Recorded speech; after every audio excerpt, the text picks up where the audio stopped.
and welcome back to my channel. I often see, whether it's on YouTube or Instagram or TikTok, people sharing what's inside their portfolios. Or if they're a finfluencer telling their audience to just buy this stock or this ETF if you want to get rich. But what I almost never see them talk about is the importance of diversification. And that is what we're going to discuss in this video. How to ensure your investment portfolio is properly insured so you can mitigate risk without necessarily having to sacrifice returns. But before we dive in, I just want to say a big thank you to BMO ETFs for sponsoring this video. Now, in case you don't know, BMO ETFs has a ton of educational content about ETFs, some of which we will be exploring in this video, that you can find on their website, etfmarketinsights.com, or their ETF Market Insights YouTube channel. I'll make sure to link both in the description for this video. And FYI, I'm actually featured as a host in some of their YouTube videos, so make sure to check those out too. Okay, so let's start by defining what diversification is. Well, ultimately, it means don't put all of your eggs in one basket, but instead put them in lots of different baskets. Now, in case you've ever wondered, what does that saying actually mean and where does it come from? Well, fun fact, it actually originates from Miguel de Cervantes' novel Don Quixote from 1605. The quote is, "It is the part of a wise man to keep himself today for tomorrow and not venture all his eggs in one basket," which simply means don't risk everything on one single thing. Diversify. What this actually means for an investor is to make sure that you are investing in different asset classes that have negative correlations to each other, as well as different sectors, industries, and regions. By doing this, you're going to limit your exposure to risk while also lowering the level of volatility in your portfolio. For example, one thing I see a lot of people do, especially finfluencers based in the US, is they'll tell their audience just to buy a simple S&P 500 index fund and call it a day. Now, as a pretty vocal index investor myself, you may be wondering why I don't think this is a good idea. Well, first and foremost, I don't think there's anything wrong with investing in a fund like this, like BMO's S&P 500 index fund, ZSP, for example. But perhaps consider it as just a part of your portfolio. You see, if this was the only fund in your portfolio, then you would only be getting exposure to the largest 500 companies in the US. But what about Canadian companies? Well, you wouldn't get any exposure to them. Or what about companies in international and emerging markets? You wouldn't be investing in any of them either. Not only that, because the S&P 500 only invests in about 80% of the US equity market, you're not getting any exposure to some smaller companies that didn't make the index that may have some really amazing growth potential. Now, one argument could be that the S&P 500 has done really well in the past few years. For example, BMO's S&P 500 index ETF, ZSP, had a total return of 23.08%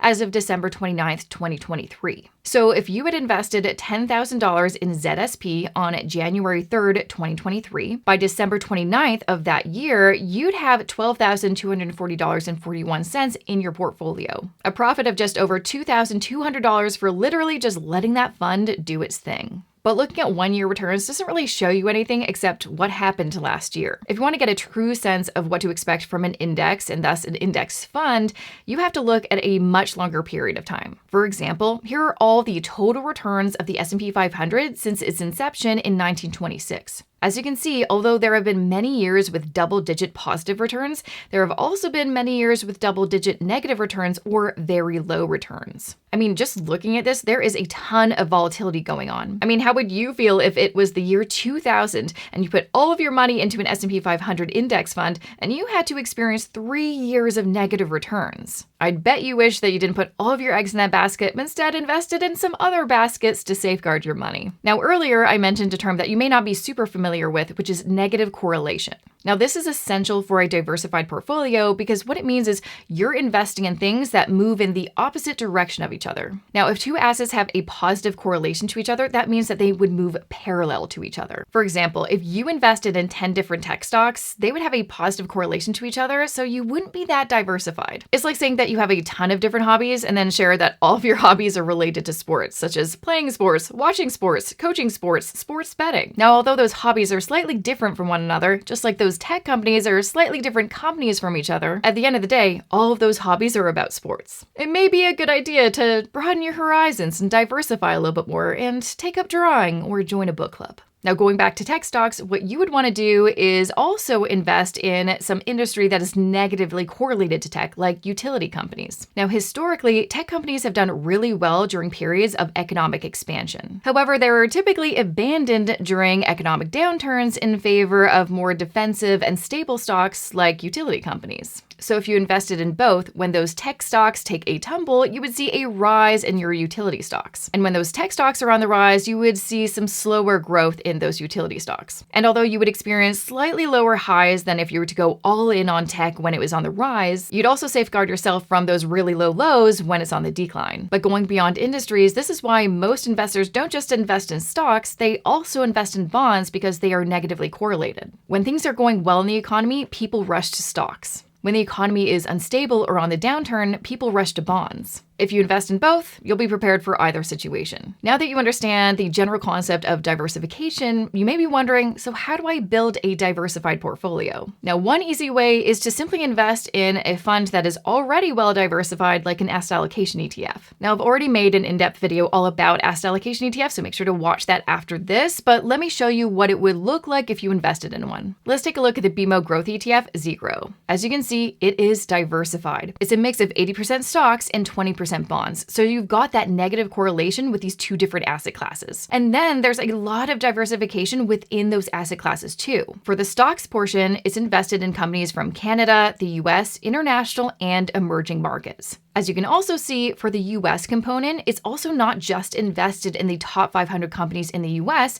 but also mid-cap and small-cap companies too, giving you that much broader exposure to the US equity market compared to just investing in an S&P 500 index fund. And since this asset allocation ETF is essentially a fund of index funds, it's investing in the broad market for each of these regions. So you don't have to worry that it's only investing in tech stocks, it's investing in companies in a variety of industries that are negatively correlated. In the bonds portion, it's also very well diversified. As you can see, it's invested in Canadian and US bonds, and within those regions, they are invested in government and corporate bonds, short-term and long-term bonds from 1 to 30 years in maturity, and bonds with different credit ratings from AAA, which are bonds with the highest credit rating, to BBB bonds, which are bonds with a medium credit rating but typically have a higher yield. In terms of its performance, if you invested $10,000 when it launched on January 13th, 2019, after 5.5 years, or as of June 30th, 2024, it would have grown to $16,066.40. That's an annualized return of 9.04%